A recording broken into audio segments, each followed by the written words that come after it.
Sa isang maliit na bayan na napapaligiran ng kabundukan at malalawak na kagubatan, naninirahan ng isang mangangalakal na nagngangalang Mateo. Hindi siya mayaman, ngunit hindi rin siya lubhang mahirap.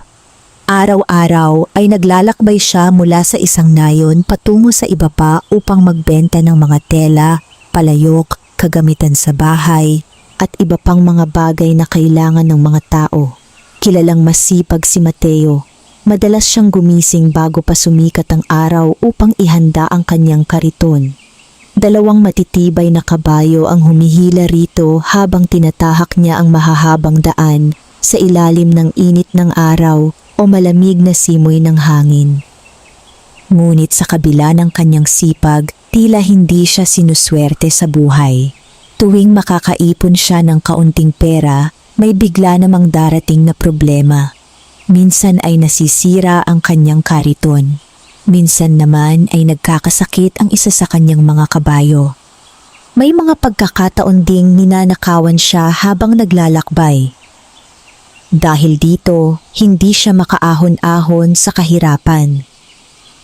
Nakatira si Mateo sa isang simpleng kubo sa gilid ng bayan kasama ang kanyang matandang ina na si Aling Rosa.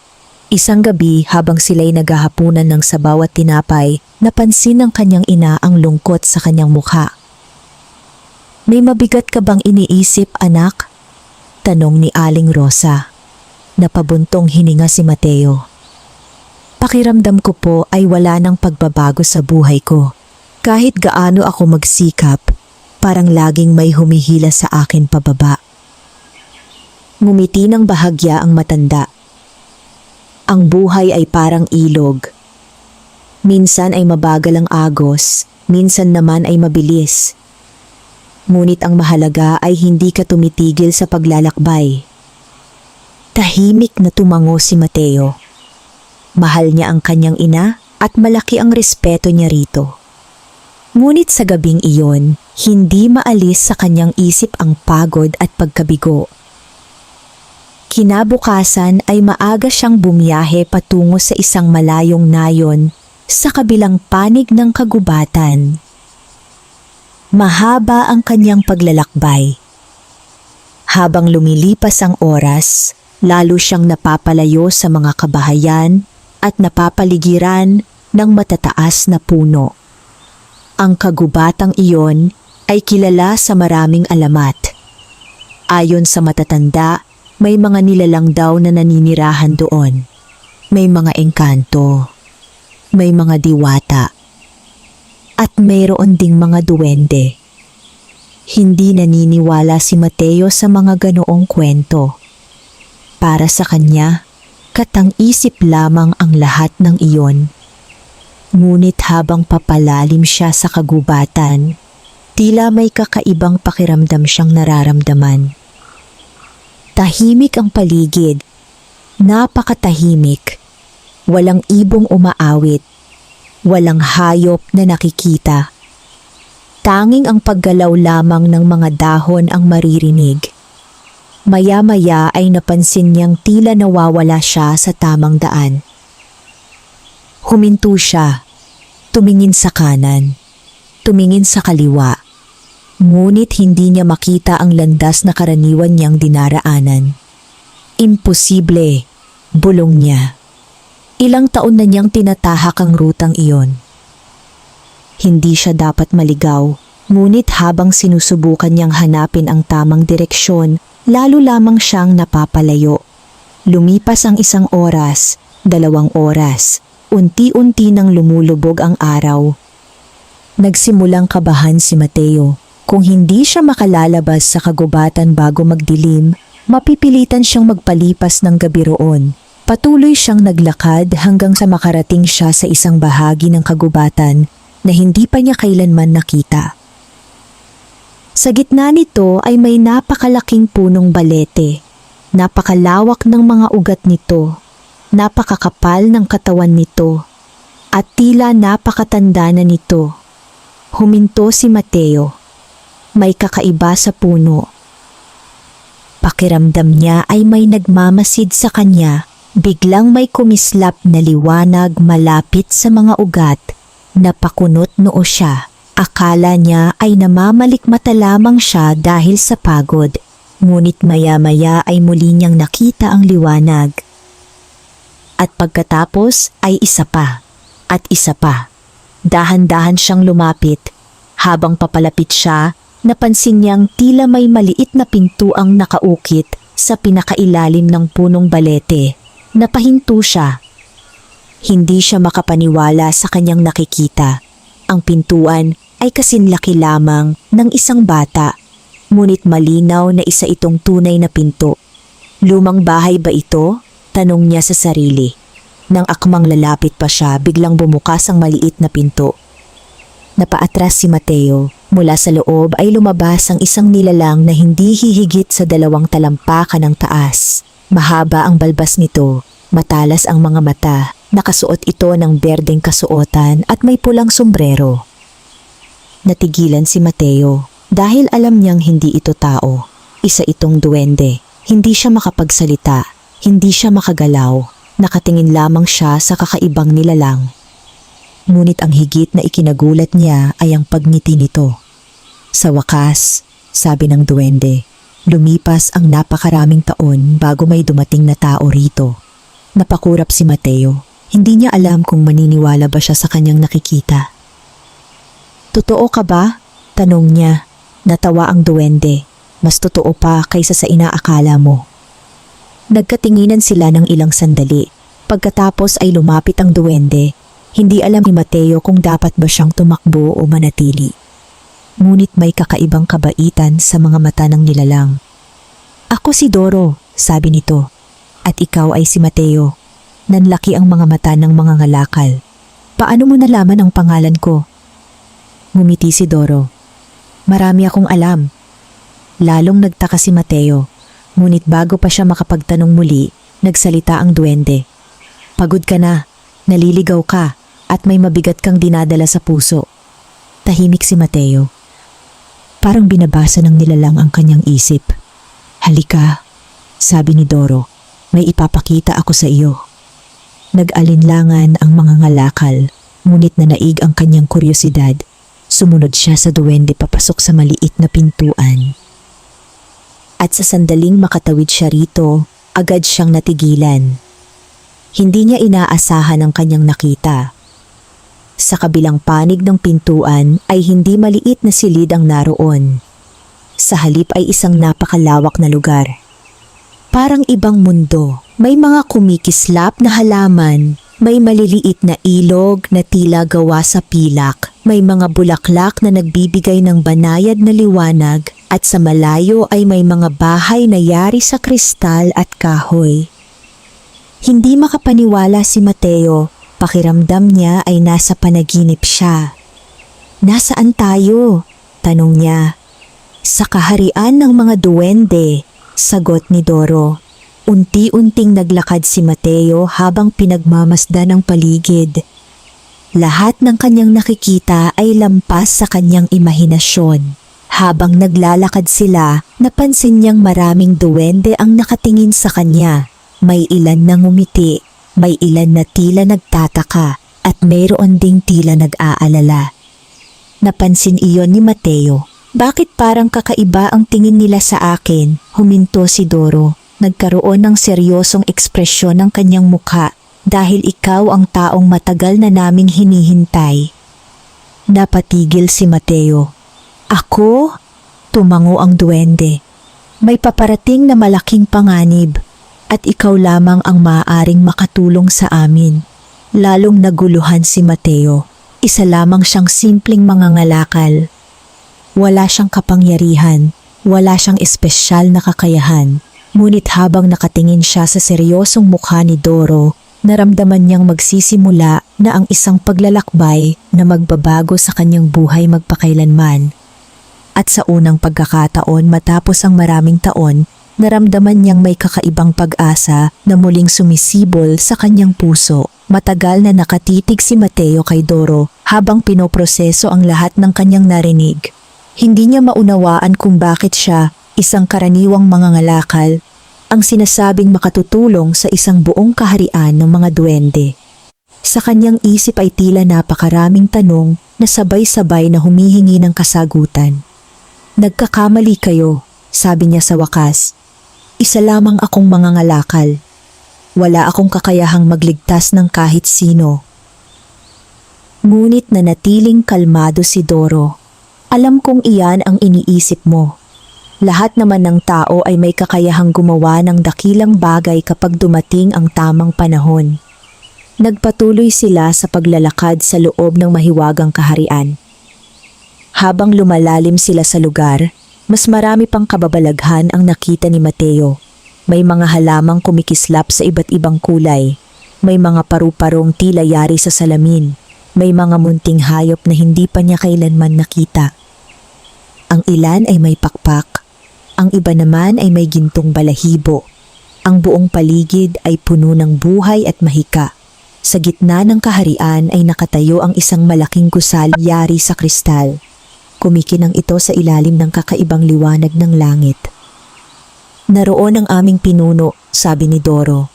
Dahan-dahan silang lumapit. Habang papasok sila sa gusali, napansin ni Mateo ang mga guwardyang duwende na nakahanay sa magkabilang gilid ng pasukan. May hawak silang mga sibat na kumikislap na parang pilak. Tahimik silang yumuko nang makita si Doro. Pumasok sila sa isang malawak na bulwagan. Sa dulo nito ay may isang trono na yari sa puting kristal. Nakaupo rito ang isang matandang duwende na may mahabang puting balbas. Matalim ngunit mabait ang kanyang mga mata. May suot siyang koronang yari sa pilak at mga dahong kumikislap. Lumapit si Doro at yumuko. Maharlikang pinuno, narito na siya. Tumingin ang matandang duwende kay Mateo. May kakaibang kabaitan sa kanyang tingin. Maligayang pagdating, Mateo. Nagulat na naman si Mateo. Paano ninyo nalaman ang pangalan ko? Ngumiti ang pinuno. Marami kaming nalalaman tungkol sa mundo ng mga tao. Lumapit siya ng bahagya sa trono. Ako si Haring Eldrin. Nagbigay galang si Mateo. Hindi niya alam ang wastong paraan ng paggalang sa mga duwende, kaya bahagya lamang siyang yumuko. Ikinalulugod kitang makilala, kamahalan. Tumango si Eldrin. Alam kong marami kang tanong. At oras na upang malaman mo ang katotohanan. Tahimik na nakinig si Mateo. Huminga ng malalim ang hari bago nagsimulang magsalita. Noong unang panahon, payapa ang aming kaharian. Ang mga duwende, diwata at iba pang nilalang ng kagubatan ay namuhay ng may pagkakaisa. Ngunit isang malaking kasamaan ang unti-unting lumitaw. Naging seryoso kanyang mukha. Isang nilalang na nagngangalang Morvac. Nang mabanggit ang pangalan, napansin ni Mateo ang pag-aalala sa mukha ng mga duwendeng naroroon. Parang kinatatakutan nila ang pangalang iyon. Sino siya? Tanong ni Mateo. Isa siyang makapangyarihang salamangkero. Ngunit hindi siya tao. At hindi rin siya duwende. Tahimik ang buong bulwagan. Matagal na siyang nagtatangkang sakupin ang lahat ng mahiwagang nilalang sa kagubatan. Maraming beses na namin siyang napigilan. Ngunit sa bawat pagbabalik niya ay lalo siyang lumalakas. Napakunot noo si Mateo. Kung ganoon, bakit ako ang kailangan ninyo? Tumayo si Haring Eldrin. Dahan-dahan siyang bumaba mula sa kanyang trono. Pagkatapos ay lumapit sa isang malaking bintana ng kristal. Sa labas ay makikita ang kabuuan ng kaharian. May isang sinaunang propesiya na tahimik ang lahat. Isang araw, may darating na tao mula sa mundo ng mga mortal. Isa siyang simpleng manggagawa. Hindi siya mandirigma. Hindi siya maharlika. Hindi rin siya salamangkero. Ngunit siya ang magiging susi sa kaligtasan ng aming kaharian. Napatingin si Mateo kay Doro. Pagkatapos ay muli siyang tumingin sa hari. Hindi siya makapaniwala. At naniniwala kayong ako iyon? Tumango si Eldrin. Ilang taon na naming hinihintay ang pagdating mo. Hindi malaman ni Mateo kung ano ang mararamdaman. Bahagi ng kanyang isip ang nagsasabing imposible ang lahat ng ito. Ngunit narito siya ngayon sa isang mahiwagang kaharian, nakikipag-usap sa mga duwende at nakikinig sa isang propesiyang tila tungkol sa kanya. Biglang bumukas ang pinto ng bulwagan. Isang batang duwende ang mabilis na pumasok. Hingal na hingal ito. Kamahalan, agad na lumingon ang lahat. Ano iyon? Tanong ng hari. May panibagong pag-atake. Nabigla ang buong silid. Nasaan? Tanong ni Doro. Sa hilagang gubat. Nasusunog ang mga puno. Tumayo agad si Haring Eldrin. Nawala ang kanyang kalmadong anyo. Pumunta tayo roon. Agad na kumilos ang mga guwardiya. Hindi alam ni Mateo kung ano ang gagawin, ngunit sumunod siya sa kanila. Mabilis silang nagtungo sa hilagang bahagi ng kaharian. Habang papalapit sila, napansin ni Mateo ang makapal na usok sa kalangitan. Naramdaman niya ang init ng apoy. Nang makarating sila sa lugar, agad siyang natigilan. Ang isang bahagi ng kagubatan ay nagliliyab. Maraming puno ang nasusunog. Ang mga mahiwagang halaman ay natutuyo. Ang mga hayop ay nagtatakbuhan. At sa gitna ng lahat ng iyon ay may mga nilalang na nakasuot ng maitim na balabal. Sila ang nagdudulot ng pagkasira. Mga tauhan ni Morvac, sigaw ng isang guwardiya. Nagsimulang makipaglaban ang mga duwende. May ilan na gumagamit ng mahiwagang liwanag. May ilan namang gumagamit ng mga sandatang yari sa kristal. Nakatayo lamang si Mateo habang pinagmamasdan ang kaguluhan. Hindi siya sanay sa laban. Hindi niya alam kung paano makatutulong. Ngunit habang nakatingin siya sa naglalagablab na kagubatan, may napansin siya. Sa ilalim ng isang nasusunog na puno ay may maliit na nilalang na naiipit. Isa itong batang duwende. Sinusubukan nitong makatakas ngunit natatakpan ng bumabagsak na mga sanga. Walang ibang nakapapansin dito dahil abala ang lahat sa labanan. Hindi nagdalawang isip si Mateo. Tumakbo siya patungo sa bata. Mateo! Sigaw ni Doro. Ngunit hindi siya huminto. Mabilis siyang dumaan sa pagitan ng mga apoy. Nararamdaman niya ang init na halos sumusunog sa kanyang balat. Pagdating niya sa puno ay agad niyang itinulak ang malaking sanga. Ngunit mabigat ito. Napakabigat. Ginamit niya ang lahat ng kanyang lakas. Unti-unti itong gumalaw hanggang sa tuluyan niya itong naiangat. Lumabas ka, sigaw niya. Mabilis na gumapang palabas ang batang duwende. Ngunit bago pa sila makalayo, narinig nila ang malakas na pagkalagot ng isang malaking sanga sa itaas. Pagtingala ni Mateo ay nakita niyang bumabagsak ito patungo sa kanila. Wala na silang oras upang umiwas. Agad niyang niyakap ang bata upang protektahan ito. Ipinikit niya ang kanyang mga mata. Inihanda ang sarili sa matinding tama. Ngunit hindi iyon dumating. Nang muling dumilat si Mateo, nakita niyang may kumikislap na gintong liwanag sa paligid nila. Parang isang kalasag. Napahinto ang malaking sanga sa ere. Napatulala ang lahat. Pati ang mga kalaban ay napatingin. Unti-unting umatras ang sanga at bumagsak sa ibang direksyon. Nawala ang gintong liwanag. Tahimik ang buong paligid. Nakatitig ang lahat kay Mateo. Maging si Haring Eldrin ay tila hindi makapaniwala. Ano ang nangyari? Tanong ni Mateo. Ngunit walang sumagot. Dahan-dahang lumapit si Doro. May halong pagkamangha at pag-asa ang kanyang mga mata. Ngayon ay sigurado na kami. Ano ang ibig mong sabihin? Tanong ni Mateo. Huminga ng malalim ang duwende. Ikaw nga ang taong binanggit sa propesiya.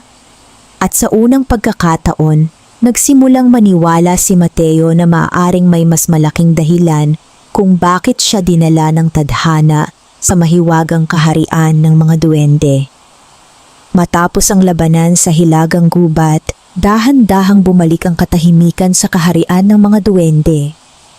Bagamat napaatras nila ang mga tauhan ni Morvac, marami pa ring bahagi ng kagubatan ang nasira. Maraming puno ang natupok at ilang mahiwagang halaman ang tuluyang nalanta. Ngunit sa kabila ng pinsalang iniwan ng pag-atake, iisa lamang ang pinag-uusapan ng lahat, si Mateo. Ang simpleng mangangalakal mula sa mundo ng mga tao. Habang naglalakad siya kasama sina Doro at Haring Eldrin pabalik sa palasyo, nararamdaman niya ang mga matang nakatingin sa kanya. Hindi siya sanay na maging sentro ng atensyon. Mas komportable siya sa simpleng buhay ng pagbebenta ng mga kalakal at pakikipagtawaran sa mga mamimili. Ngunit ngayon ay tila nagbago na ang lahat. Pagdating nila sa palasyo, agad siyang dinala sa isang pribadong silid. Naroon sina Haring Eldrin, Doro at ilan sa mga pinakamatatandang tagapayo ng kaharian. Sa gitna ng silid ay may isang malaking mesa na yari sa kristal. Nakapatong dito ang isang lumang aklat na tila napakatanda na. Ang mga pahina nito ay kulay ginto at ang pabalat ay may mga simbolong hindi maintindihan ni Mateo. Lumapit si Haring Eldrin sa aklat. Panahon na upang makita mo ito. Dahan-dahan niyang binuksan ang sinaunang aklat. Habang bumubukas ang mga pahina, may lumitaw na banayad na liwanag. Parang buhay ang bawat titik na nakasulat dito.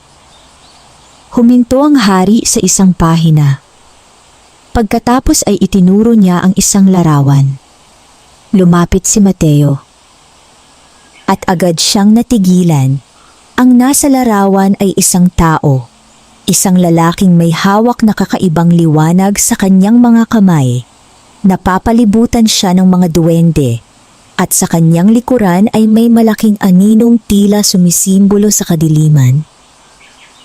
Ang taong ito, bulong ni Mateo. Siya ang tinutukoy ng propesiya, sabi ni Eldrin. At ang liwanag na nakita namin kanina ay katulad ng nasa aklat. Tahimik si Mateo. Hindi niya alam kung ano ang sasabihin. Muli niyang pinagmasdan ng larawan. Kahit hindi malinaw ang mukha ng tao sa guhit, may kakaiba siyang nararamdaman. Parang may koneksyon siya rito. Ano ba talaga ang kapangyarihang iyon? Tanong niya. Nagkatinginan ang matatandang tagapayo. Pagkatapos ay sumagot si Doro. Walang nakaaalam. Sa loob ng maraming siglo, wala pang tao ang nagpakita ng gintong liwanag. Nananatili itong isang misteryo. Napahawak si Mateo sa kanyang noo. Pero wala naman akong kapangyarihan. Wala akong alam sa mahika. Tumango si Eldrin. Iyan ang dahilan kung bakit kailangan nating malaman kung paano ito gumagana. Lumipas ang ilang oras habang pinag-uusapan nila ang iba't ibang posibilidad. Ngunit wala pa ring malinaw na sagot. Nang sumapit ang gabi, pinahintulutan muna si Mateo na magpahinga. Dinala siya sa isang maliit ngunit magarang silid sa loob ng palasyo. Ang higaan ay gawa sa malambot na hibla ng mahiwagang halaman. May mga ilaw na lumulutang sa hangin at nagbibigay ng banayad na liwanag. Ngunit kahit gaano kaganda ang silid, hindi makatulog si Mateo. Masyadong maraming bagay ang nangyari sa loob lamang ng isang araw. Iniisip niya ang kanyang ina. Iniisip niya ang kanyang bahay. Iniisip niya kung paano siya napadpad sa lugar na iyon. At higit sa lahat, iniisip niya ang mahiwagang gintong liwanag. Maya-maya ay may marahang katok sa pinto. Pasok! Dahan-dahang bumukas ang pinto. Si Doro iyon. May dala itong maliit na lamparang kumikislap. Hindi ka pa natutulog? Tanong ng duwende. Napangiti si Mateo. Ikaw rin naman, natawa si Doro. Pagkatapos ay umupo ito sa isang upuang malapit sa bintana. Tama ka, sandaling natahimik ang dalawa. Pagkatapos ay nagsalita si Doro. Alam mo, noong una kitang makita hindi ako sigurado. Tungkol saan? Kung ikaw nga ang taong hinihintay namin. Napataas ang kilay ni Mateo. Ano ang nagpabago sa isip mo? Napangiti ang duwende. Nang iligtas mo ang batang duwende. Maraming nilalang ang may kapangyarihan.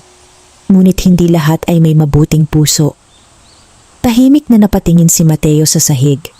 Hindi niya ginawa iyon dahil gusto niyang maging bayani. Ginawa niya iyon dahil iyon ang tama. Wala naman akong espesyal na ginawa. Tumango si Doro. Iyan mismo ang dahilan. Muling natahimik ang silid. Sa kauna-unahang pagkakataon mula nang makarating siya sa kaharian, nakaramdam si Mateo ng kaunting kapanatagan. Ngunit ang katahimikang iyon ay hindi nagtagal. Biglang bumukas ang pinto. Isang guwardiya ang mabilis na pumasok. Mukhang balisa ito. Kailangan kayo ng hari. Agad na tumayo sina Mateo at Doro. Ano ang nangyari? Tanong ng duwende. Hindi namin alam. Ngunit may natagpuan ang mga tagapagbantay sa silangang hangganan. Mabilis silang nagtungo sa bulwagan ng palasyo. Pagdating nila roon ay naroon na si Haring Eldrin at ang mga tagapayo. Sa gitna ng bulwagan ay may isang bagay na nakapatong sa mesa. Isa itong malaking kristal. Ngunit hindi ito tulad ng ibang kristal sa kaharian. Ito ay kulay itim. At tila may usok na gumagalaw sa loob nito. Nakaramdam agad si Mateo ng kakaibang bigat sa kanyang dibdib. Parang may masamang enerhiyang nagmumula rito. Natagpuan ito sa hangganan ng aming lupain, sabi ni Eldrin. Ano iyan? Tanong ni Mateo. Babala. Tahimik ang lahat. Lumapit ang hari sa kristal. Kapag gumagamit si Morvac ng malalakas na mahika, nag-iiwan siya ng mga bakas na tulad nito. Biglang kumislap ang itim na kristal. Napatras ang ilan sa mga duwende. Maya-maya ay nagsimulang lumabas ang maitim na usok mula rito. Unti-unti itong nag-anyo at sa harap nila ay lumitaw ang isang malaking anino, matangkad. Nakabalabal ng kadiliman at may nagliliyab na pulang mga mata. Napalunok si Mateo. Alam niyang hindi ito ordinaryong nilalang. Kahit larawan lamang ng mahika, ramdam niya ang nakakatakot na presensya nito. Nagsalita ang anino. Malamig at mabigat ang tinig nito. Haring Eldrin, tahimik ang buong bulwagan. Ilang beses nakitang binigyan ng pagkakataon, lalong tumalim ang tingin ng hari. Morvac, napangiti ang anino, malapit na ang katapusan ng inyong kaharian. At wala kayong magagawa upang pigilan ako. Biglang napunta ang tingin nito kay Mateo. Nanlamig ang pakiramdam ng mga ngalakal. Parang nakikita siya ng nilalang kahit mula sa malayong lugar. At ikaw, tumahimik ang lahat. Ikaw ang tao, nanikip ang dibdib ni Mateo. Ngumiti si Morvac. Isang ngiting puno ng panganib. Sa wakas ay natagpuan na kita. Napatingin sina Doro at Eldrin sa kanya. Maging sila ay nabigla. Paano nalaman ni Morvac ang tungkol kay Mateo? Parang nabasa ng salamangkero ang kanilang isip. Matagal ko nang hinihintay ang pagdating niya. At kapag nakuha ko siya, wala nang makapipigil sa aking kapangyarihan. Biglang kumidlat ang maitim na enerhiya sa loob ng kristal. Niyanig nito ang buong silid. May ilang bahagi ng kisame ang nabitak. Nagkagulo ang mga guwardiya. Ngunit nanatiling nakatingin si Morvac kay Mateo. Darating ako. At kapag dumating ang araw na iyon, mawawala ang lahat ng iyong pinahahalagahan. Unti-unting naglaho ang kanyang anyo. Kasabay nito ay nabasag ang itim na kristal. Bumagsak ang maliliit na piraso nito sa sahig. Muling bumalik ang katahimikan. Ngunit hindi na ito ang payapang katahimikang naramdaman nila kanina. Ito ay katahimikang puno ng pangamba.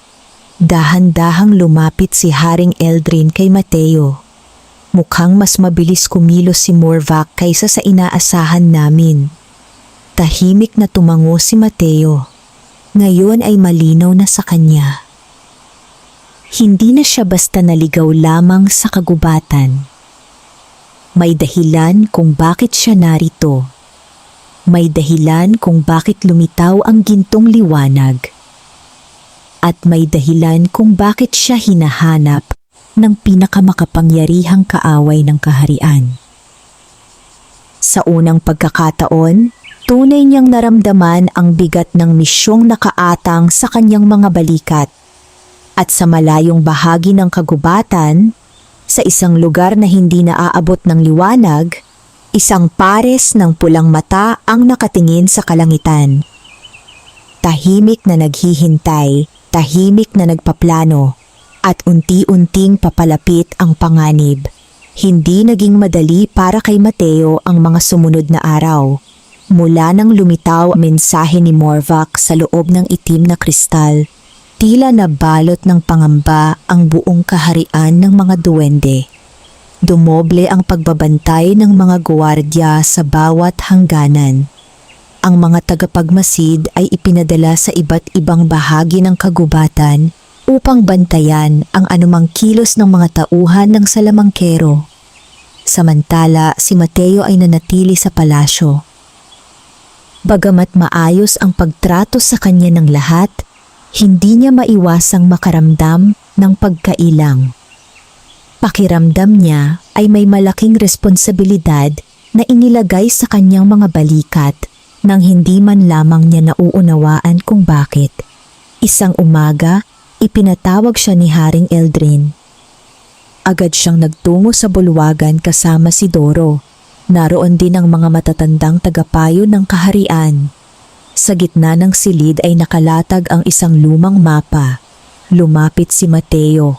Napansin niyang hindi ito ordinaryong mapa.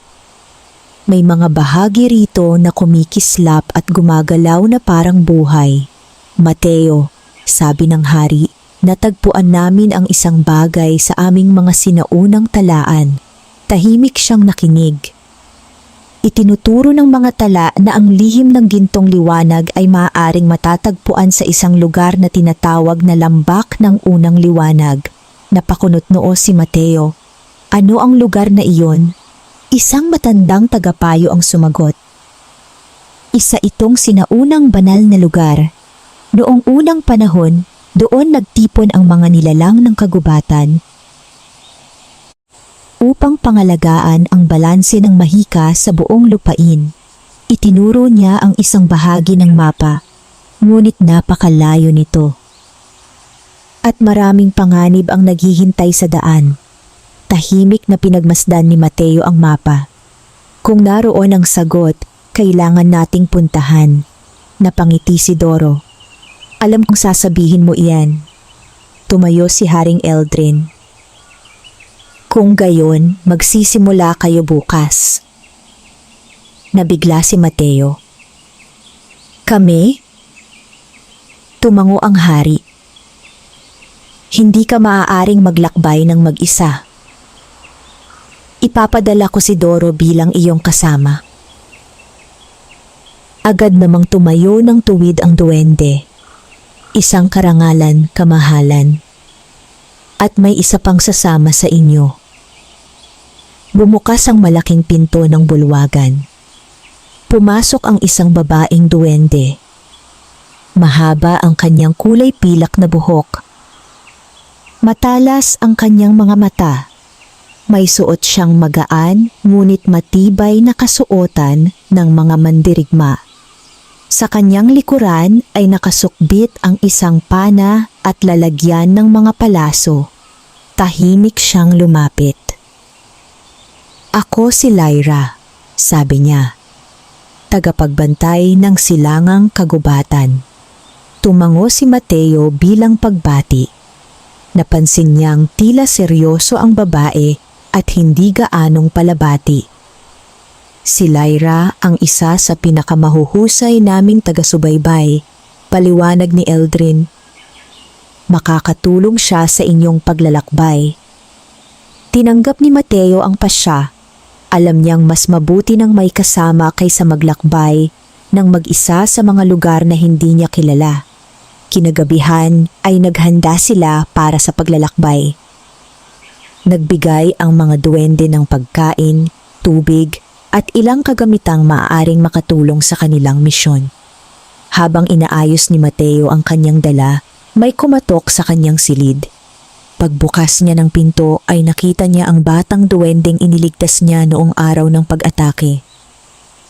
Ngumiti ito. May dala itong maliit na supot. Ito po para sa inyo. Nagulat si Mateo. Ano ito? Inabot ng bata ang supot. Pagbukas niya rito ay nakita niya ang isang maliit na kwintas na yari sa kahoy.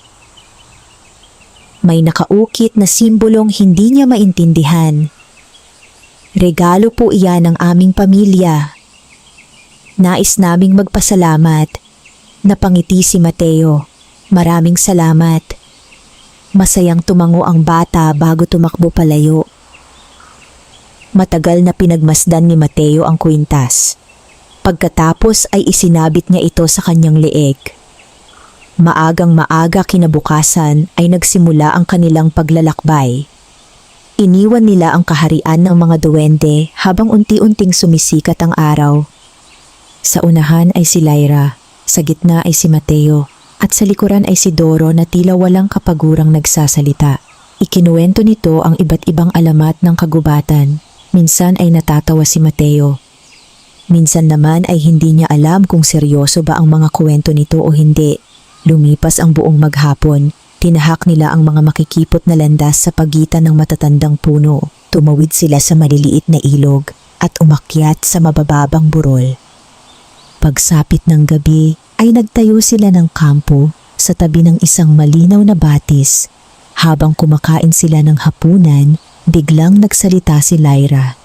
Kailangan nating mag-ingat. Napatingin sina Mateo at Doro sa kanya. Bakit? Maya-maya ay tumayo ang babaeng duwende. Nakatingin siya sa kadiliman ng kagubatan. May sumusunod sa atin. Agad na naging alerto si Mateo. Napahawak si Doro sa kanyang maliit na espada. Tahimik silang nakinig. Sa una ay wala silang marinig. Ngunit makalipas ang ilang sandali ay may narinig silang mahinang paggalaw sa pagitan ng mga puno. 1, 2, 3, marami. Dahan-dahang inilabas ni Lyra ang kanyang pana. Manatili kayong malapit sa akin, nanikip ang dibdib ni Mateo. Mula sa kadiliman ay unti-unting lumitaw ang mga nilalang na may mapupulang mata.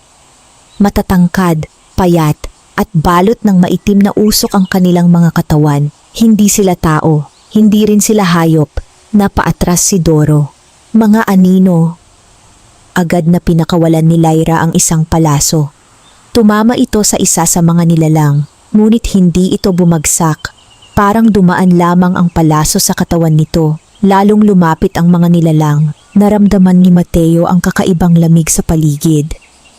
Parang nawawala ang init ng hangin. Doro, ano sila? Tanong niya. Mga nilikhang alipin ni Morvac. Binubuo sila ng madilim na mahika. Palapit ng palapit ang mga nilalang. Mabilis na nagpaputok muli ng mga palaso si Lyra. Ngunit tila hindi sapat iyon. Maya-maya ay nakapalibot na sa kanila ang mga anino. Napatingin si Mateo sa kanyang mga kasama. Kita niya ang pag-aalala sa kanilang mga mukha. At sa sandaling iyon ay may naalala siya, ang gintong liwanag. Ang kapangyarihang lumitaw nang iligtas niya ang batang duwende. Ngunit paano niya ito gagamitin? Hindi niya alam. Biglang tumalon ang isa sa mga anino patungo kay Doro. Wala nang oras upang mag-isip. Agad na tumakbo si Mateo. Hinablot niya ang duwende at inilayo sa panganib. Sa sandaling iyon ay muling uminit ang kwintas na nakasabit sa kanyang leeg. Napahawak siya rito at biglang kumalat ang isang nakakasilaw na gintong liwanag mula sa kanyang katawan. Napaatras ang lahat ng anino. Ang ilan ay sumigaw sa sakit, ang iba naman ay nagsimulang maglaho. Lalong lumakas ang liwanag, parang isang araw na sumikat sa gitna ng kagubatan.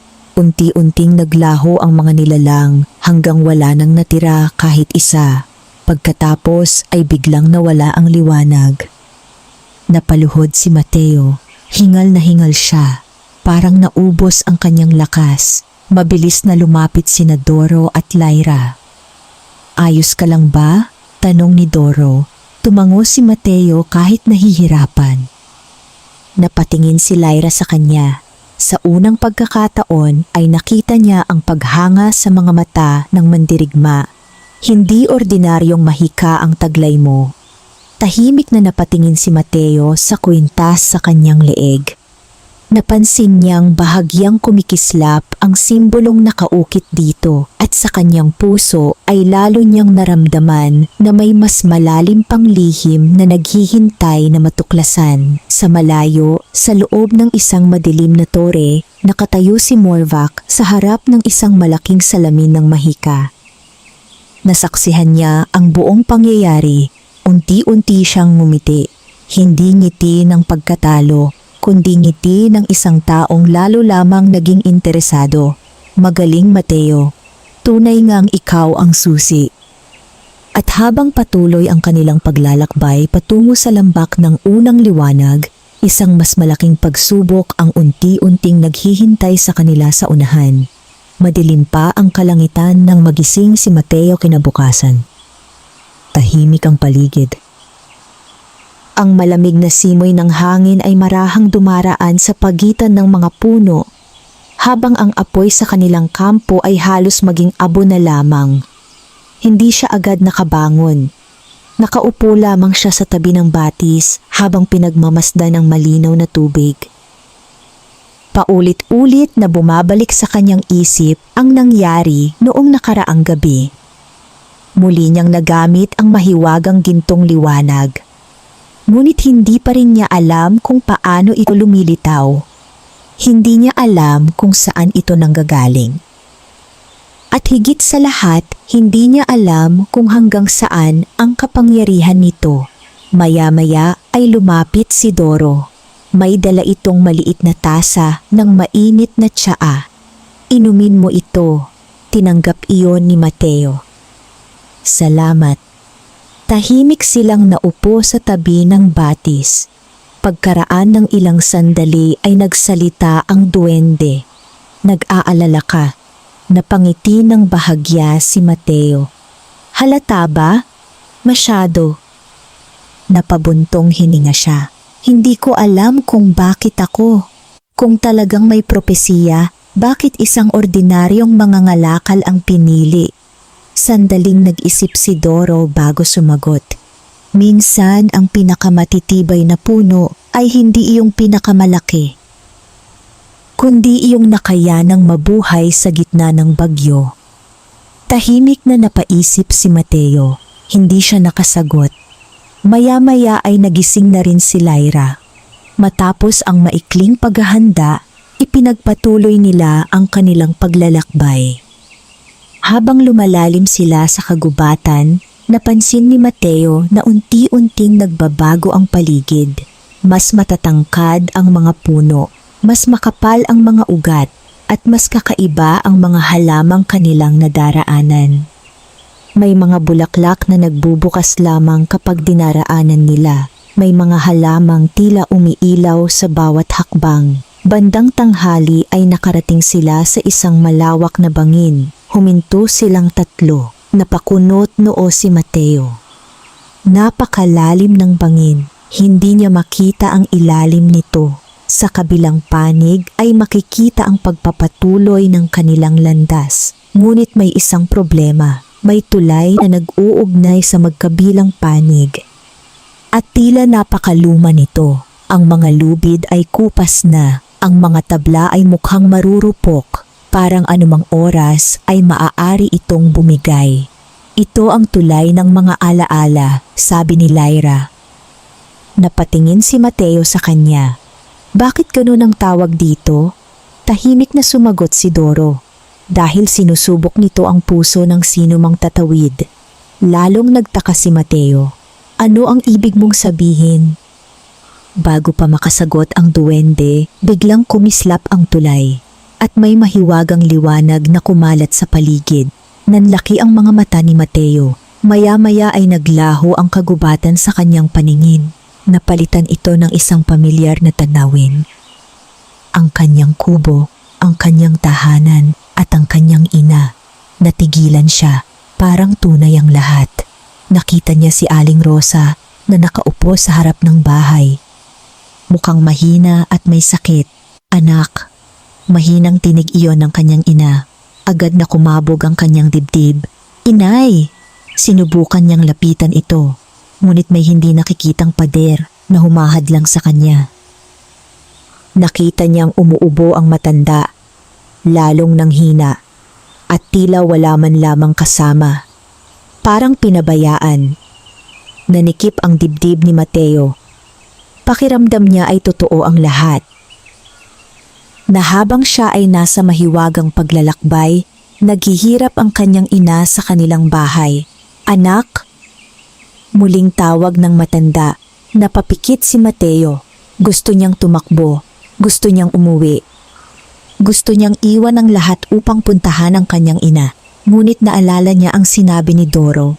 Sinusubok ng tulay ang puso ng mga manlalakbay. Huminga siya malalim. Pagkatapos ay nagsalita. Mahal kita, inay. Ngunit alam kong hindi ito totoo. Unti-unting naglaho ang tanawin. Kasabay nito ay nawala rin ang imahe ng kanyang ina. Muli niyang nakita ang bangin at ang lumang tulay. Sa kabilang dako ay nakita niya sina Doro at Lyra. Pareho silang nakatayo at tila katatapos lamang ng sarili nilang pagsubok. Tapos na ba? Tanong ni Mateo. Tumango si Doro. Napagtagumpayan mo. Dumaan ka sa pagsubok ng tulay. Dahan-dahang nagsimula silang tumawid. Bagamat nakakatakot tingnan ng tulay, wala naman itong naging problema habang sila'y naglalakad. Pagdating nila sa kabilang panig ay agad silang nagpahinga. Ngunit hindi pa sila nakalalayo nang mapansin ni Lyra ang isang bagay. Huminto siya at mabilis na lumuhod sa lupa. Ano iyon? Tanong ni Mateo. Hindi agad sumagot ang mandirigma. Pinagmasdan muna niya ang mga bakas sa lupa. Pagkatapos ay tumingin siya sa paligid. May ibang dumaan dito. Naging seryoso si Doro. Ilan? Marami. Nanikip ang mukha ng babae. At hindi sila ordinaryong nilalang. Biglang nakaramdam si Mateo ng kaba. Mga tauhan ni Morvac? Tumango si Lyra. Malamang. Agad silang nagpatuloy sa paglalakad. Mas naging maingat sila ngayon. Tahimik ang lahat. Tanging ang tunog ng kanilang mga hakbang ang maririnig. Makalipas ang ilang oras ay narating nila ang isang bahagi ng kagubatan na tila hindi pa naaabot ng panahon. Napakatanda ng mga puno, napakatahimik ng paligid. At sa gitna nito ay may isang malaking pintuang bato. Napahinto silang tatlo. Ang pinto ay napakalaki, mas mataas pa sa pinakamalaking puno sa paligid. May mga sinaunang simbolong nakaukit dito at sa gitna ay may hugis ng isang araw. Ito na iyon, bulong ni Doro, ang dambana ng unang liwanag. Napatingin si Mateo sa dambuhalang pintuan. Hindi niya alam kung ano ang naghihintay sa loob, ngunit ramdam niya ang kakaibang enerhiyang nagmumula rito. Parang may tumatawag sa kanya, parang may naghihintay. Dahan-dahan siyang lumapit at nang ilapat niya ang kanyang palad sa simbolo ng araw, biglang nagsimulang kumislap ang buong pintuan. Umalingaw-ngaw ang malalim na ugong sa buong kagubatan. Nanginig ang lupa at unti-unting bumukas ang dambuhalang pintuan. Mula sa loob ay sumilay ang isang napakaliwanag na gintong sinag. Napaatras sina Doro at Lyra, ngunit si Mateo ay nanatiling nakatayo. Hindi siya nasisilaw. Sa halip, pakiramdam niya ay tinatanggap siya ng liwanag. Kasabay nito ay may isang tinig na umalingaw-ngaw sa kanyang isip. Isang tinig na napakatanda at napakalalim. Ang tagapagdala ng liwanag ay dumating na. Nanlaki ang kanyang mga mata. Hindi niya alam kung sino ang nagsalita, ngunit alam niyang narinig niya iyon. At habang tuluyang bumubukas ang dambana, nagsisimula ng mabunyag ang lihim na matagal nang nakatago sa loob ng maraming siglo. Nakatayo sina Mateo, Doro at Lyra sa harap ng napakalaking pintuan ng dambana. Patuloy ang paglabas ng gintong liwanag mula sa loob nito. Parang isang bagong araw ang sumisikat sa gitna ng sinaunang kagubatan. Tahimik ang paligid. Walang hangin, walang ingay. Tila mismong kalikasan ay naghihintay sa kanilang susunod na hakbang. Dahan-dahang huminga si Mateo. Hindi niya maipaliwanag ang kakaibang pakiramdam sa kanyang dibdib. Parang matagal na niyang kilala ang lugar na iyon kahit ngayon lamang niya ito nakita. Parang may bahagi ng kanyang pagkatao na matagal nang konektado rito. Ligtas kaya tayo? Tanong ni Doro. Hindi agad sumagot si Lyra. Nakahawak siya sa kanyang pana habang maingat na sinusuri ang paligid. Wala akong nararamdamang panganib. Ngunit hindi ibig sabihin noon ay wala talaga. Tumango si Mateo. Pagkatapos ay nagsimula silang maglakad papasok sa dambana. Sa loob ay bumungad sa kanila ang isang napakalawak na bulwagan. Ang mga pader ay yari sa puting bato na tila kumikislap sa ilalim ng gintong liwanag. May mga sinaunang ukit na nakalarawan sa bawat haligi. Habang naglalakad sila, pinagmasdan ni Mateo ang mga larawang nakaukit sa bato. May mga duwende, may mga diwata, may mga nilalang na hindi pa niya kailanman nakita. At sa gitna ng karamihan sa mga larawan ay isang tao. Isang taong napapalibutan ng liwanag. Ang propesiya, bulong ni Doro. Tumango si Lyra. Mas matanda pa ito kaysa sa aming kaharian. Nagpatuloy sila hanggang makarating sa pinakasentro ng dambana at doon sila tuluyang natigilan. Sa gitna ng malawak na silid ay may isang malaking kristal. Mas mataas pa ito sa 3 tao. Kumikislap ito sa kulay ginto at sa loob nito ay tila may umiikot na mga sinag ng liwanag. Napapalibutan ito ng 7 haliging yari sa puting marmol. Bawat isa ay may nakaukit na sinaunang simbolo. Tahimik na lumapit si Mateo. Habang papalapit siya, lalong umiinit ang kwintas na ibinigay sa kanya ng batang duwende. Napahawak siya rito. At sa sandaling iyon ay muling narinig niya ang mahiwagang tinig. Lumapit ka, tagapagdala ng liwanag. Napahinto siya. Muli ko siyang narinig. Nagulat sina Doro at Lyra. Sino? Tanong ni Lyra. Ang tinig. Wala ba kayong naririnig? Nagkatinginan ng dalawa. Pagkatapos ay sabay silang umiling. Hindi, sagot ni Doro. Lalong nagtaka si Mateo. Ngunit bago pa siya makapagtanong ay biglang kumislap ang malaking kristal. Napaatras sina Doro at Lyra. Samantala, si Mateo ay tila hinahatak ng hindi nakikitang puwersa. Unti-unti siyang lumapit hanggang sa maabot niya ang kristal. Dahan-dahan niyang inilapat ang kanyang palad dito at biglang nagbago ang lahat. Naglaho ang dambana, naglaho ang kanyang mga kasama, naglaho ang buong paligid. Nakita niya ang sarili sa isang kakaibang lugar.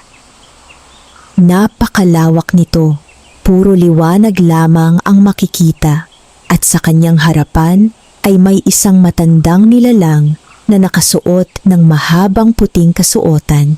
Hindi niya matiyak kung tao ito o hindi, ngunit napakalakas ng presensyang taglay nito. Sino ka? Tanong ni Mateo. Ngumiti ang nilalang. Ako ang tagapag-ingat ng unang liwanag. Tahimik siyang nakinig. Maraming siglo na ang lumipas mula nang may makapasok dito. Napatingin si Mateo sa paligid. Nasa panaginip pa ako? Hindi. Nasa alaala ka. Lalong naguluhan si Mateo, ngunit nagpatuloy ang nilalang. Noong unang panahon, ang liwanag at kadiliman ay magkasamang umiiral sa balanse. Ngunit may mga nilalang na naghangad ng higit na kapangyarihan. Biglang nagbago ang paligid, parang naging buhay na larawan ng hangin. Nakita ni Mateo ang sinaunang kagubatan. Mas malawak, mas maganda, mas mahiwaga. Pagkatapos ay lumitaw ang isang nilalang na balot ng maitim na enerhiya. Nanlaki ang kanyang mga mata. Kahit mas bata ang anyo nito, agad niya itong nakilala. Si Morvac. Siya noon? Tanong ni Mateo. Tumango ang tagapag-ingat. Oo. Naging tagapangalaga rin siya ng balanse. Nabigla si Mateo. Imposible. Ngunit totoo. Unti-unting nagpatuloy ang tanawin. Nakita niya kung paano na humaling si Morvac sa kapangyarihan. Kung paano niya hinangad na kontrolin ang lahat ng mahika at kung paano siya unti-unting nilamon ng kadiliman. Dahil sa kanyang kasakiman, nabasag ang balanse.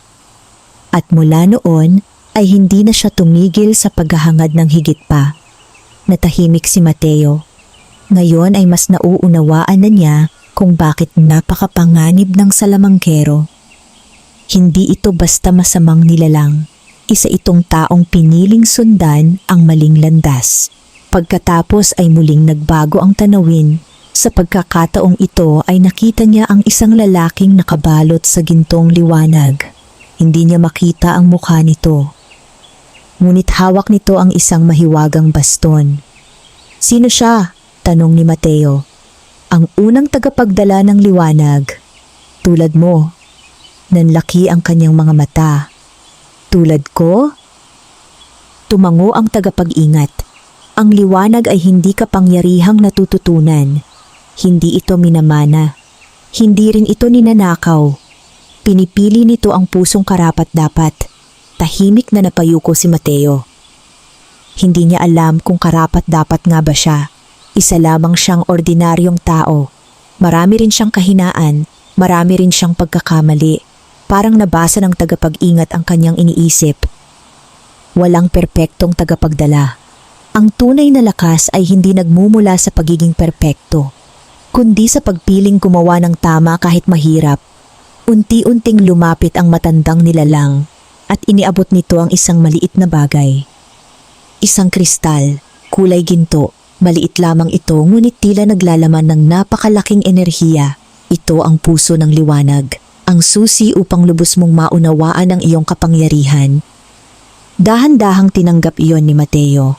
Sa sandaling mahawakan niya ito ay may malakas na bugso ng enerhiyang dumaloy sa kanyang katawan. Napapikit siya at nang muling dumilat nasa loob na siyang muli ng dambana.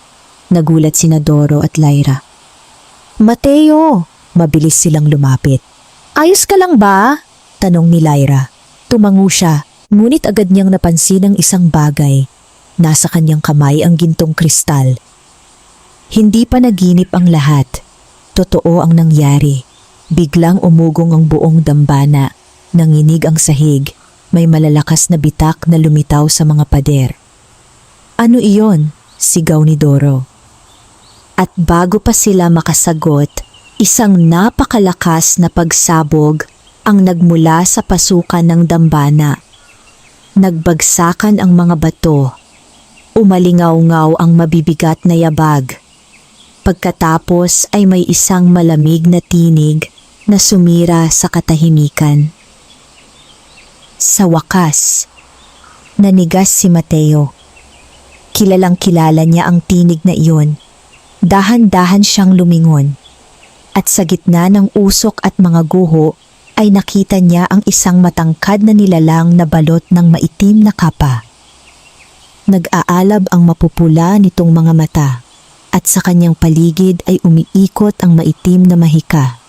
Nakarating na si Morvac at nagsisimula pa lamang ang pinakamapanganib na bahagi ng kanilang paglalakbay. Nabalot ng mabigat na katahimikan ang loob ng dambana ng unang liwanag. Ang mga piraso ng bato ay nakakalat sa sahig. Ang mga haliging dating matatag ay may mga bitak na. At sa gitna ng lahat ng iyon ay nakatayo si Morvac. Malamig ang kanyang mga mata. Puno ng kadiliman ang kanyang presensya. Sa unang pagkakataon ay nakita siya ni Mateo ng harapan at agad niyang naunawaan kung bakit kinatatakutan siya ng buong kaharian ng mga duwende. Hindi lamang ito dahil sa kanyang kapangyarihan. May kakaiba sa kanyang anyo. Parang ang mismong kadiliman ay nabubuhay sa kanyang paligid. Bawat hakbang niya ay nag-iiwan ng maitim na usok sa sahig. Bawat galaw niya ay tila nagpapabigat sa hangin. Tahimik na naglakad si Morvac papasok sa dambana.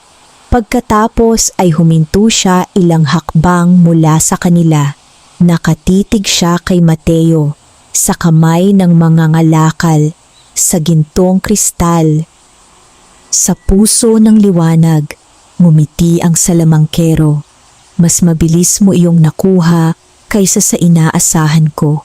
Agad na humakbang si Lyra sa harapan ni Mateo. Nakaumang ang kanyang pana. Kasabay nito ay inilabas ni Doro ang kanyang espada. Hindi ka makalalapit. Bahagyang natawa si Morvac. Hindi iyon masayang tawa. Isa iyong tawang puno ng paghamak. Tunay ngang matapang. Ngunit ang tapang ay walang halaga kung kulang sa lakas. Bigla niyang itinaas ang isang kamay. Kasunod nito ay may malakas na bugso ng maitim na enerhiya na tumama sa sahig. Napaurong sina Doro at Lyra. Nayanig ang buong dambana. Nagbagsakan ang ilang bahagi ng kisame. Agad na hinila ni Mateo ang dalawa palayo sa bumabagsak na mga bato. Tumayo muli si Lyra. Mabilis siyang nagpawala ng 3 palaso. Lumipad ang mga ito patungo kay Morvac.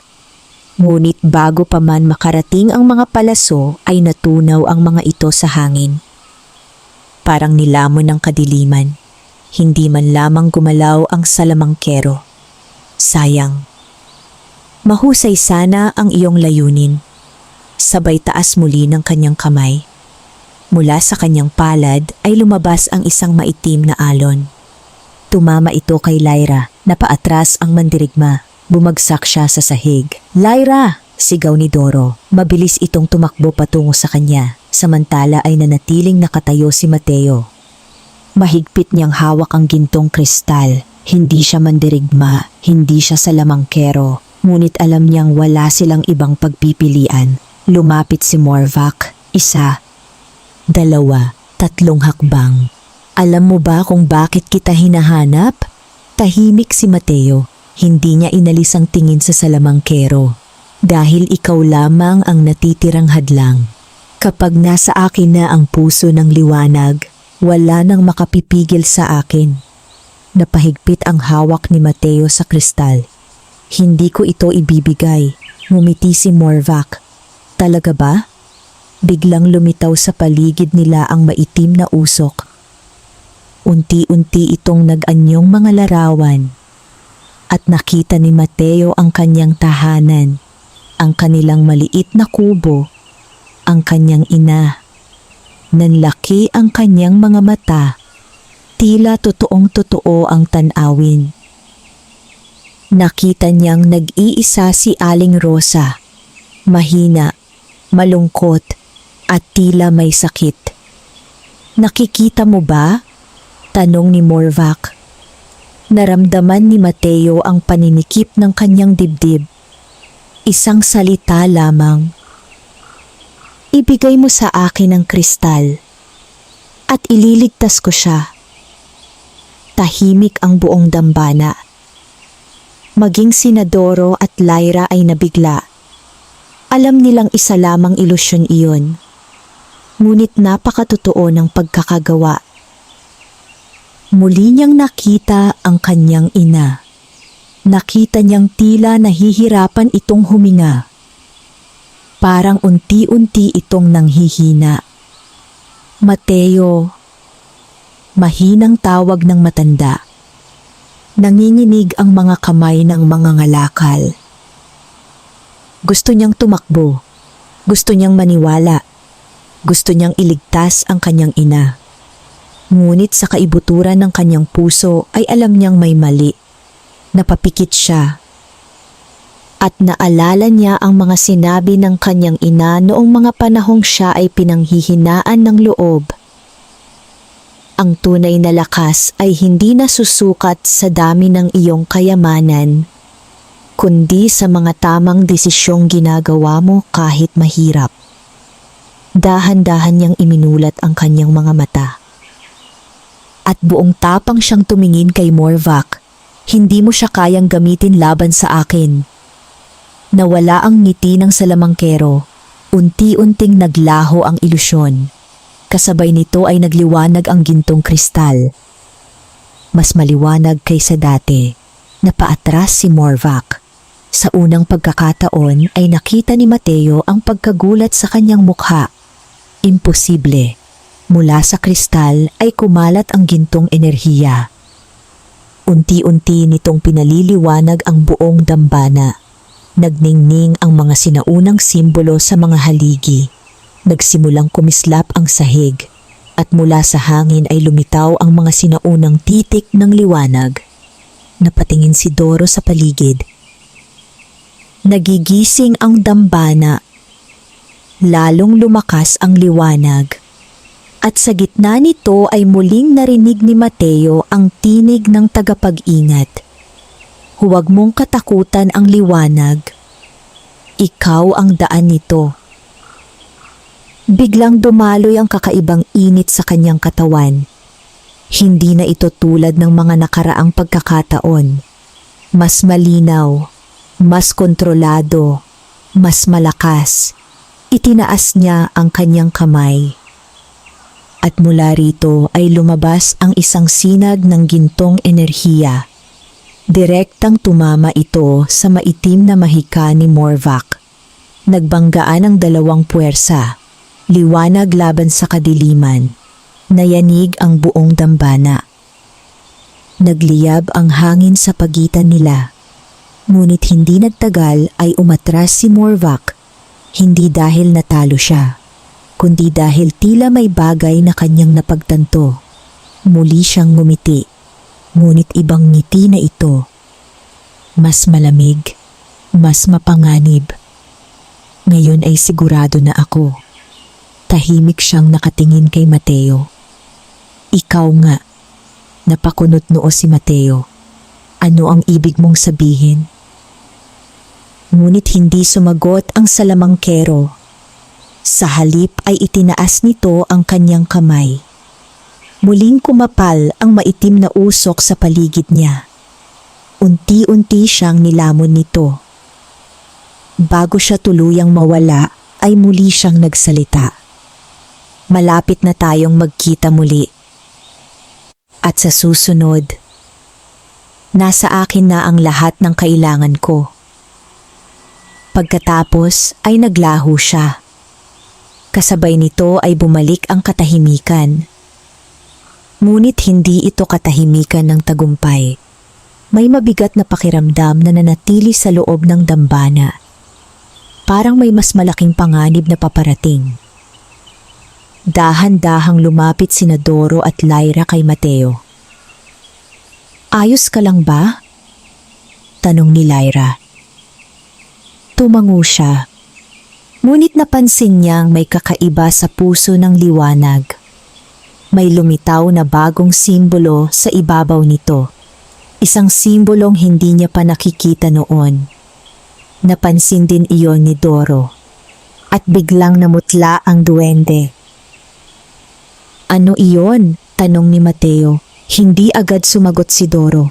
Matagal itong nakatitig sa simbolo. Pagkatapos ay dahan-dahan siyang nagsalita. Masama ito. Bakit? Lalong naging seryoso ang mukha ng duwende dahil ang simbolong iyan ay tanda ng paggising. Paggising ng ano? Tanong ni Lyra. Huminga ng malalim si Doro at ang kanyang sagot ay nagpatigil sa kanilang lahat. Nang nilalang ng walang hanggang kadiliman. At sa unang pagkakataon, mula nang magsimula ang kanilang paglalakbay, naramdaman nilang may banta na mas nakakatakot pa kaysa kay Morvac ang unti-unting bumabangon mula sa kailaliman ng sinaunang mundo. Matagal na walang nagsalita matapos marinig ni na Mateo at Lyra ang sinabi ni Doro. Ang nilalang ng walang hanggang kadiliman. Maging ang pangalan nito ay tila nagdala ng malamig na hangin sa loob ng dambana. Napatingin si Mateo sa gintong kristal na hawak niya. Ang simbolong lumitaw rito ay patuloy na kumikislap ng mahina. Hindi niya alam kung ano ang kahulugan nito, ngunit malinaw na may kaugnayan ito sa bagong panganib na kanilang kinakaharap. Ano ba talaga ang nilalang ng walang hanggang kadiliman? Tanong niya. Huminga ng malalim si Doro. Pagkatapos ay naupo siya sa isang malaking bato na bahagi ng guhong iniwan ni Morvac. Isa itong alamat na halos nakalimutan na ng lahat. Tahimik na nakinig sina Mateo at Lyra. Noong panahong hindi pa nahahati ang liwanag at kadiliman, may isang nilalang na isinilang mula sa pinakamatandang mahika ng mundo. Napakalakas nito, higit pa sa anumang salamangkero, higit pa sa anumang hari. Napayuko si Doro, at nang magsimula itong maghangad ng kapangyarihan, muntik nitong wasakin ang buong lupain. Napalunok si Mateo. At paano ito napigilan? Pinagsama-sama ng mga sinaunang tagapangalaga ang kanilang kapangyarihan. At ikinulong nila ang nilalang sa kailaliman ng mundo. Tumango si Lyra. Kaya pala walang sino man ang nagsasalita tungkol dito. Dahil gusto nilang makalimutan ito. Tumango si Doro. Ngunit mukhang may ibang plano si Morvac. Tahimik silang lahat. Unti-unting nagsimulang mabuo sa kanilang isip ang katotohanan. Hindi lamang pala kapangyarihan ang habol ng salamangkero. May mas malaki siyang layunin. At kung tama ang kanilang hinala, nais niyang pakawalan ang sinaunang nilalang. Biglang kumislap ang puso ng liwanag. Napatingin silang lahat dito. Pagkatapos ay may lumitaw na mga gintong simbolo sa hangin. Parang bumubuo ang mga ito ng isang mapa. Nanlaki ang mga mata ni Doro. Hindi ka pani-paniwala. Ano iyon? Tanong ni Mateo. Lumapit ang duwende. Isa itong gabay. Itinuturo nito ang susunod na lugar na kailangan nating puntahan. Sinundan nila ng tingin ang mga simbolo. Sa gitna ng mahiwagang mapa ay may isang bundok na napapalibutan ng ulap. At sa tuktok nito ay may kumikislap na liwanag. Ang bundok ng mga bituin, bulong ni Lyra. Napatingin si Mateo. Kilala mo iyon? Tumango ang mandirigma. Isa iyon sa pinakamatandang lugar sa buong lupain. At ayon sa mga alamat, naroon ang susi ng pagkakabuklod. Napakunot noo si Mateo. Ano naman iyon? Banal na bagay. Sinasabing ito ang isa sa mga kasangkapang ginamit upang ikulong ang nilalang ng walang hanggang kadiliman.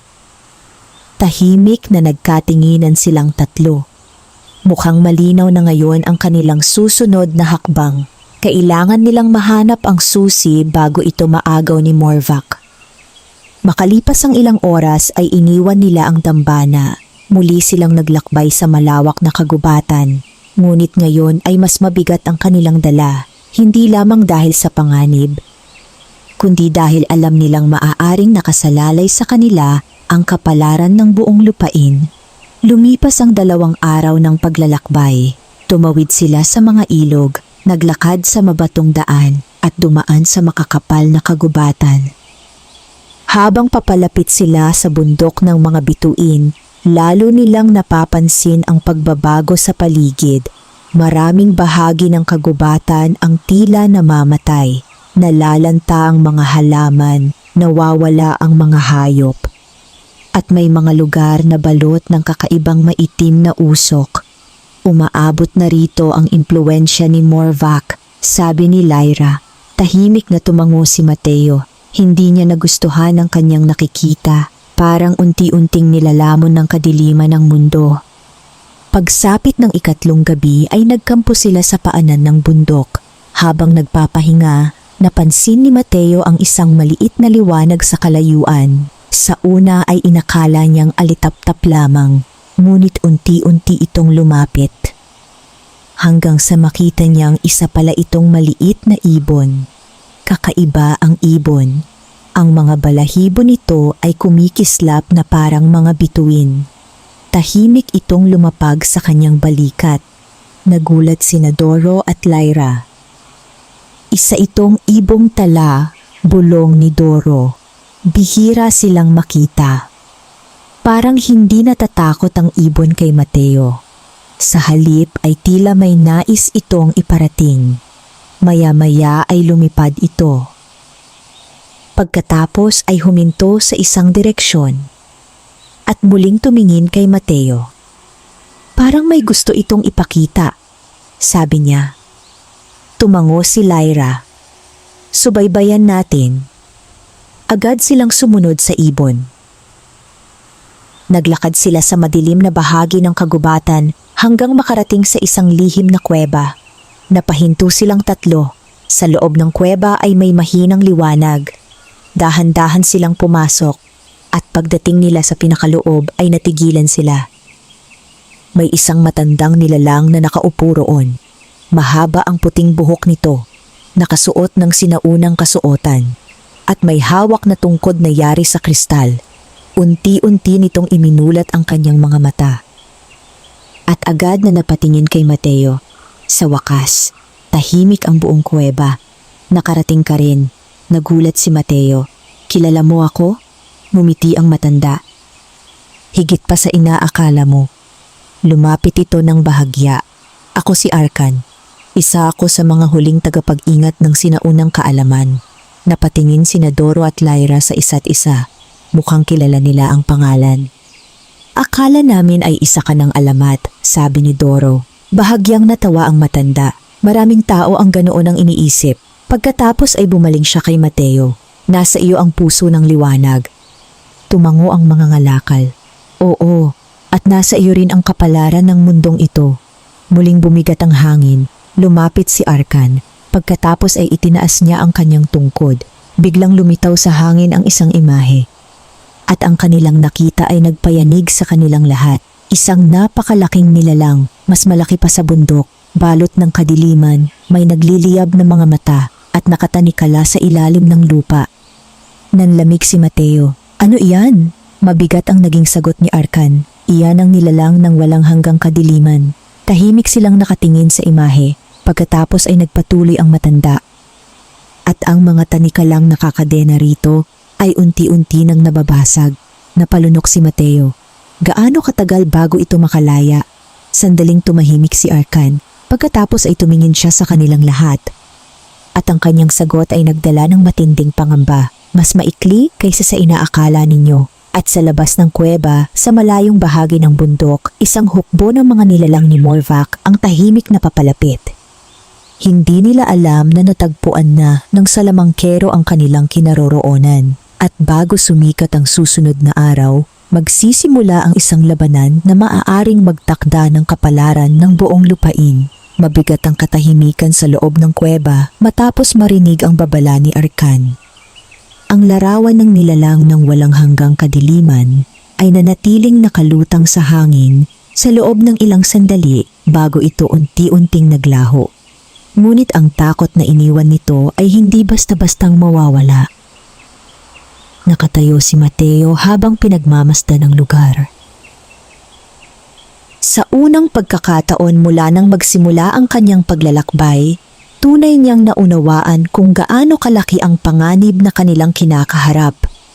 Hindi lamang isang kaharian ang nanganganib, hindi lamang mga duwende, kundi ang buong mundo. Lumapit si Arkan sa isang lumang mesa na yari sa bato. May inilabas siyang isang lumang pergamino. Dahan-dahan niya itong inilatag. Makinig kayong mabuti. Lumapit si Mateo, Doro at Lyra. Sa pergamino ay makikita ang isang sinaunang mapa ng bundok ng mga bituin. Sa pinakatuktok nito ay may isang simbolong kumikislap. Iyan ang kinaroroonan ng susi ng pagkakabuklod. Tahimik na nakinig ang tatlo. Kapag nakuha ninyo ang susi, magkakaroon kayo ng pagkakataong pigilan ang pagbabalik ng sinaunang nilalang. At kapag hindi, tahimik na napayuko si Arkan. Walang makapagsasabi kung ano ang mangyayari. Muling bumigat ang hangin. Ngunit bago pa makapagsalita ang sinuman, Biglang yumanig ang buong kuweba. Nalaglag ang ilang maliliit na bato mula sa kisame. Nagkatinginan silang lahat. Kasunod noon ay isang malakas na pagsabog mula sa labas. Nanlaki ang mga mata ni Lyra. Natagpuan tayo. Agad siyang tumakbo patungo sa bungad ng kuweba. Sumunod sina Mateo at Doro. Paglabas nila ay natigilan sila. Sa ibaba ng bundok ay makikita ang napakaraming nilalang na papalapit. Mga anino, mga mababangis na nilikhang gawa sa kadiliman, at mga mandirigmang nakabalot sa maiitim na balabal, parang isang hukbo. Napakalaki ng bilang. Napalunok si Mateo. Mga tauhan ni Morvac, tumango si Doro. Higit na marami kaysa dati. Mula sa gitna ng hukbo ay may lumitaw na isang matangkad na nilalang. Hindi ito si Morvac, ngunit halatang isa itong makapangyarihang pinuno. May suot itong itim na baluting tila gawa sa bato at usok. Sa likuran nito ay may malaking espada. Sino siya? Tanong ni Mateo. Namutla si Arkan. Si Vargan. Nagulat sina Doro at Lyra. Ang kanang kamay ni Morvac? Tumango ang matanda. Isa sa pinakamapanganib niyang tagapaglingkod. Mabilis na kumilos si Lyra. Kailangan nating umakyat sa tuktok ng bundok bago nila tayo maabutan. Tumango ang lahat. Agad silang nagsimulang umakyat. Mahirap ang daan. Matarik ang mga bato. Malamig ang hangin. Ngunit wala silang pagpipilian. Habang umaakyat sila, ay patuloy ding sumusunod ang hukbo sa ibaba. Maya-maya ay nagsimula ng magpalipad ng mga maitim na enerhiya ang mga tauhan ni Morvac. May ilang bato ang sumabog. May mga bahagi ng daan na gumuho. Ngunit patuloy silang umakyat. Habang tumatagal ay lalo silang napapalapit sa tuktok. At sa wakas, matapos ang mahabang pag-akyat, narating nila ang isang malawak na talampas. Sa gitna nito ay may isang sinaunang dambana. At sa ibabaw ng dambana ay nakalutang ang isang bagay. Kumikislap ito sa kulay pilak at ginto. Parang susi, ang susi ng pagkakabuklod, bulong ni Arkan. Agad na lumapit si Mateo. Ngunit bago niya ito maabot ay biglang umalingaw-ngaw ang isang malakas na boses. Huminto ka. Napalingon silang lahat. Naroon si Vargan, nakarating na rin siya sa tuktok. Kasunod niya ang 12-dosenang mandirigma ng kadiliman. Humigpit ang hawak ni Lyra sa kanyang pana, habang si Doro ay humawak sa kanyang espada. Umiti si Vargan. Matagal ka naming hinanap. Tahimik si Mateo, at hindi ko hahayaang makuha mo ang susi. Natawa ang malaking mandirigma.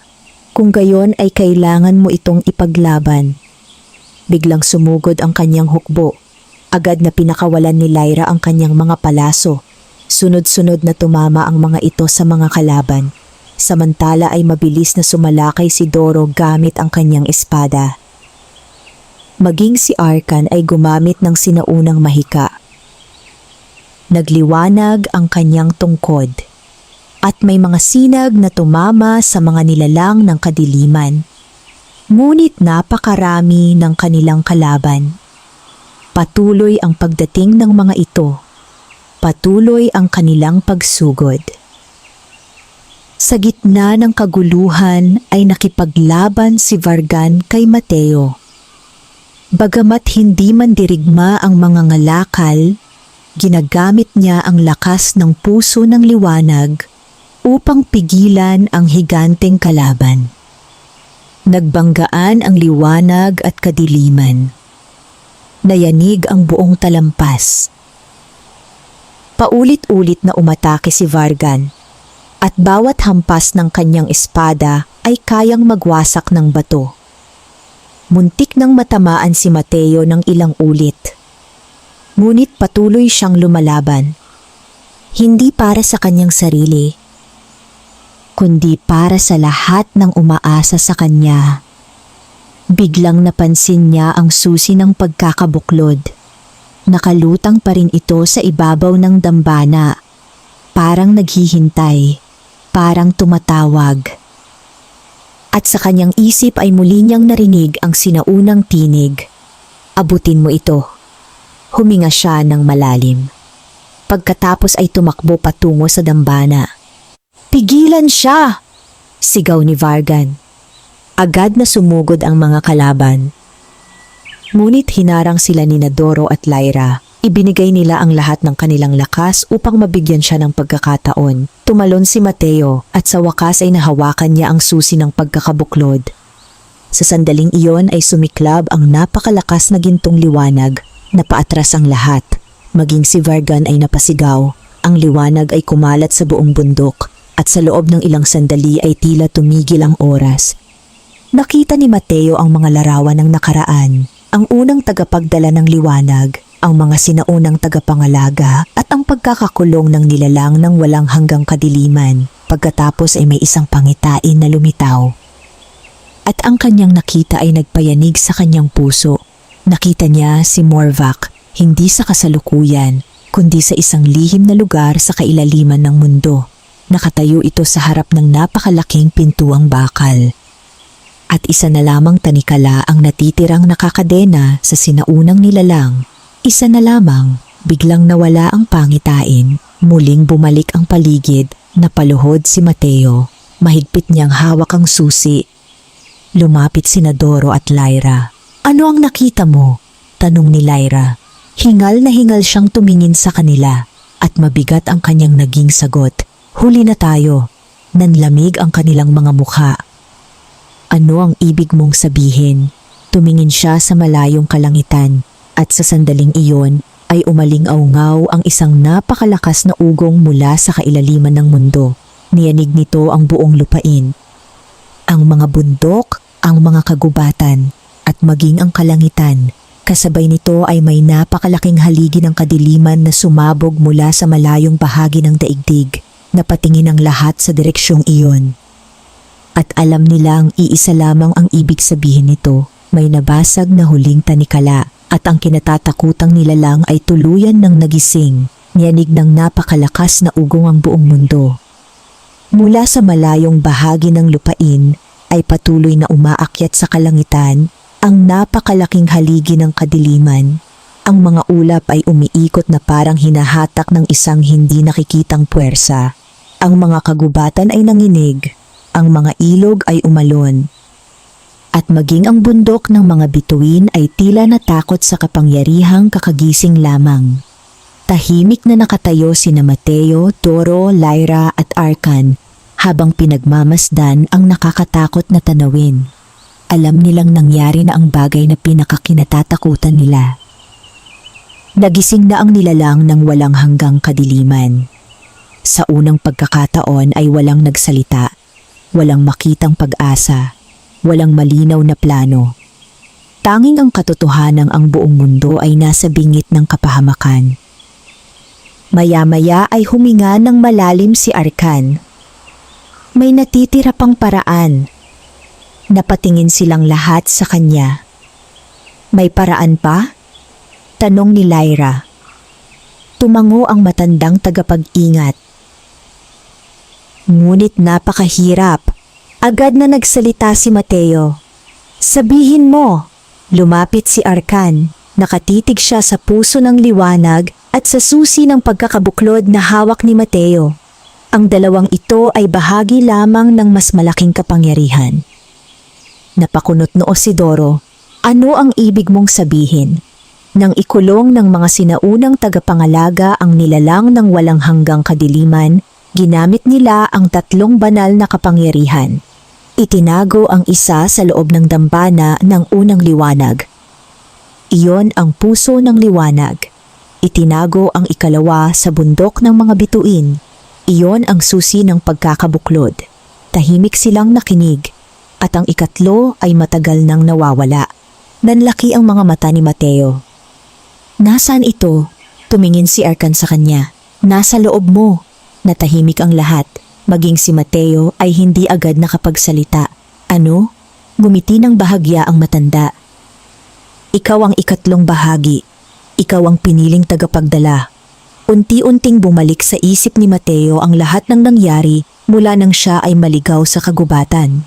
Ang gintong liwanag, ang propesiya, ang mga tinig, ang mga pangitain, at ang dahilan kung bakit siya pinili.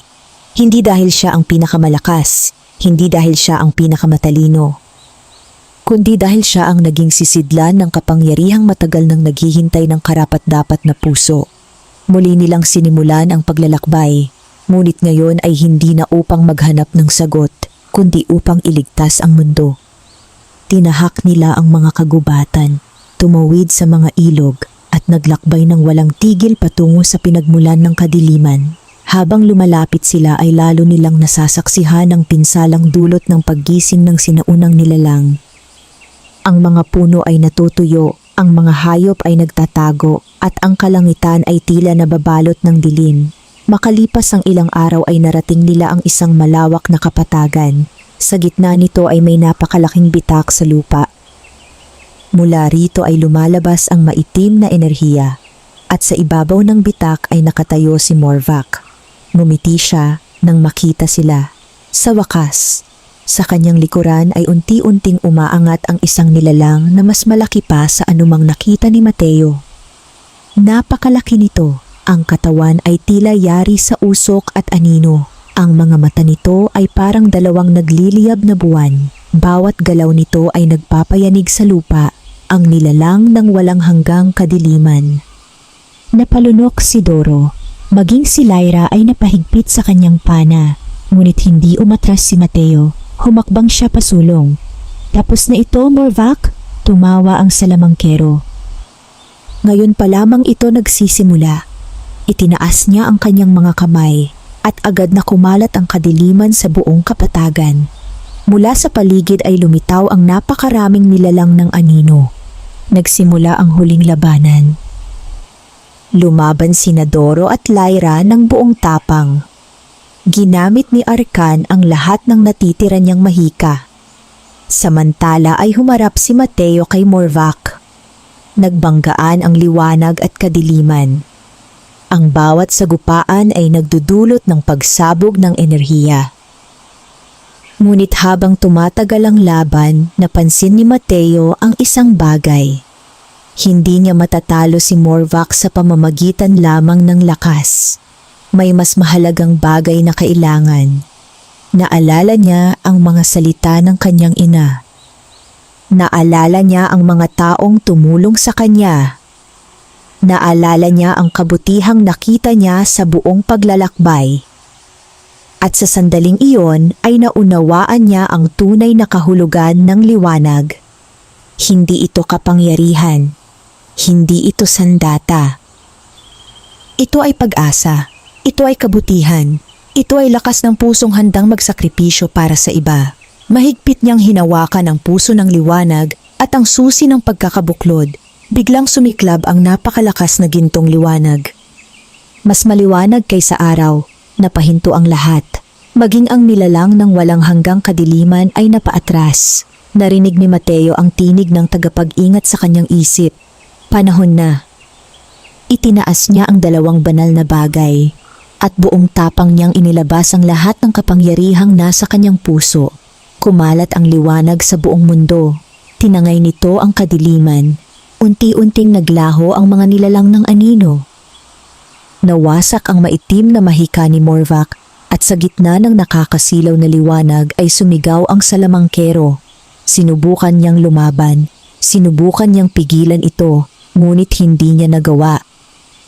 Dahil ang kadiliman ay walang kapangyarihan laban sa pusong hindi sumusuko. Unti-unting nilamon ng liwanag si Morvac hanggang sa tuluyan siyang maglaho. Kasabay nito ay umalingaw-ngaw ang napakalakas na sigaw ng nilalang ng walang hanggang kadiliman. Nagliyab ang buong kalangitan. Ngunit unti-unti ring nabalot ng gintong enerhiya ang higanteng nilalang. Muling lumitaw ang mga sinaunang tanikala. 1, 2, 3.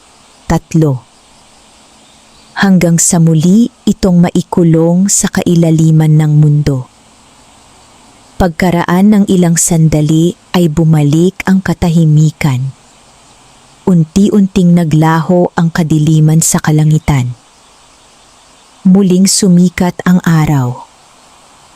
Muling umihip ang banayad na hangin. At muling nabuhay ang pag-asa. Lumuhod si Mateo sa lupa. Pagod na pagod siya, ngunit nakangiti. Dahan-dahang lumapit sina Doro at Lyra. Kasunod si Arkan. Natapos na, bulong ni Doro, tumango si Mateo. Sa wakas, matapos ang mahabang paglalakbay, matapos ang maraming panganib, natapos na rin ang laban, lumipas ang maraming linggo. Unti-unting bumalik sa normal ang buhay sa buong lupain. Ang mga kagubatan ay muling sumigla, ang mga ilog ay luminaw, at ang kaharian ng mga duwende ay muling napuno ng kasiyahan. Isang malaking pagdiriwang ang isinagawa bilang pasasalamat. Nais ng lahat na manatili si Mateo bilang bayani ng kanilang kaharian. Ngunit mayroon siyang ibang nais. Isang umaga ay nagpaalam siya kina Doro, Lyra, Haring Eldrin at Arkan. Panahon na upang umuwi. Panahon na upang balikan ang kanyang dating buhay. Ngunit hindi na siya ang parehong mangangalakal na naligaw noon sa kagubatan. Mas matatag na siya ngayon, mas matapang, mas marunong, at mas may pananampalataya sa sarili. Pagbalik niya sa kanyang bayan ay masayang-masaya ang kanyang ina nang makita siya. Mahigpit silang nagyakap at sa unang pagkakataon matapos ang napakahabang panahon, naramdaman ni Mateo ang tunay na kapayapaan. Patuloy siyang naging mangangalakal. Patuloy siyang nagtrabaho ng marangal. Ngunit sa tuwing sumasapit ang gabi at tinitingala niya ang mga bituin, naaalala niya ang kanyang mga kaibigan, ang mga duwende, ang mahiwagang kaharian, at ang paglalakbay na minsang nagbago sa kanyang buhay. At sa malalim na bahagi ng kagubatan, sa ilalim ng sinaunang punong balete, isang maliit na pintuan ang patuloy na nakatayo, tahimik, nakatago, at naghihintay. Sapagkat sa mundong puno ng hiwaga, ang bawat wakas ay maaaring maging simula ng panibagong kwento. Wakas.